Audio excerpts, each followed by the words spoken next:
It's really interesting. I never considered IT as a career at all. I did the first computing GCE back in the 70s, and it was stultifyingly boring.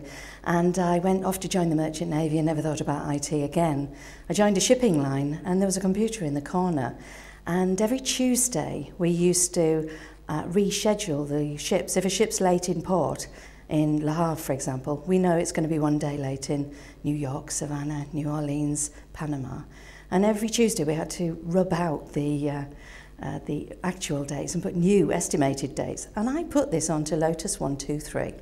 And for that, they moved me into the IT department as somebody that knew about mainframes and that knew about computing. And I found out that I was actually really good at it. I just instinctively understand how computers work.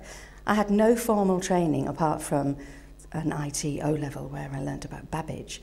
And I found that tinkering and messing about with network cards and messing around with software absolutely sparked an interest in IT, which has carried me forward to the exalted position I am now. And I only discovered IT when I was 30.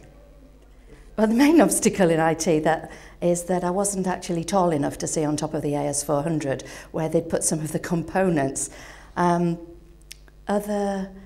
I think having a bit of an apprenticeship in the Merchant Navy, the matiness and the laddishness and the culture was not new to me because it was very similar to the male-only environment that I'd experienced. But I found that if I asked the direct question, I got the direct answer from my male colleagues, and I never realised that it was an unusual profession, simply because for me, I could see more women around me in an office environment than I ever could on an oil tanker. So I had a bit of an easy trip, really, and never realised it was an issue until somebody actually highlighted it to me as to why weren't there any more women in IT.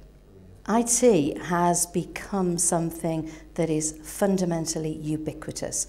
We carry around in each of our pockets a device that is more powerful than the computer that sent a module to land on the moon.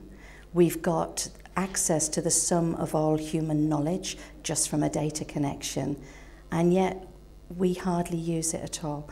IT is everywhere. Even the washing machine is programmable nowadays. And the facilities and features of everything around us, even the Oyster card we used when we get on the bus, it's packed with information that all has an IT back end. IT cannot be ignored. It's ubiquitous computing now.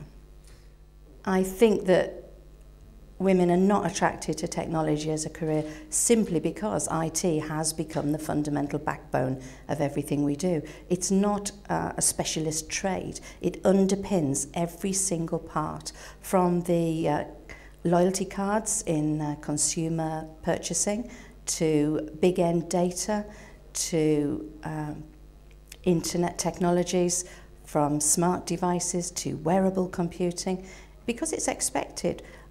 People just ignore it. I think we should be highlighting the fact that technology is underpinning our lives. It's part of everything, from the self-log-on at the doctor's when you arrange an appointment and check yourself into the waiting room, right the way through to a nuclear power station. Absolutely everything has got some part of IT into it. We just need to make it more sexy, more exciting. I think we need to talk about it. Parents need to talk to their children about technology. Try and take technology away from your daughter for a week and see if she misses technology. I think only when you've lost something or you don't have something anymore, you realise just how much you miss it and how vital a part it is to your life.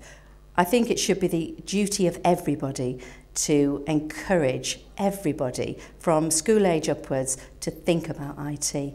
And your peers, if you're meeting with mothers at the school gates, we should be encouraging mothers to think about IT, simply because the mothers waiting for their kids at the school gates will all be doing something on their mobile phones, which is all about technology. They might be complaining about how bad an app is. Well, go and sort it out. Don't consider the lack of technology qualifications a barrier. A curious, inquiring mind and a passion and enthusiasm for the topic will get you a long way in any career. If you ask almost everybody across every industry, they have hopped about from career to career. A job only lasts for 18 months nowadays.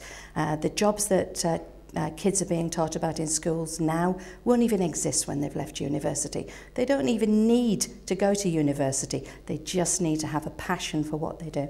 And if the job's not available for them right now, why don't they become an entrepreneur and create the type of environment they want, create that new startup that's going to change the world?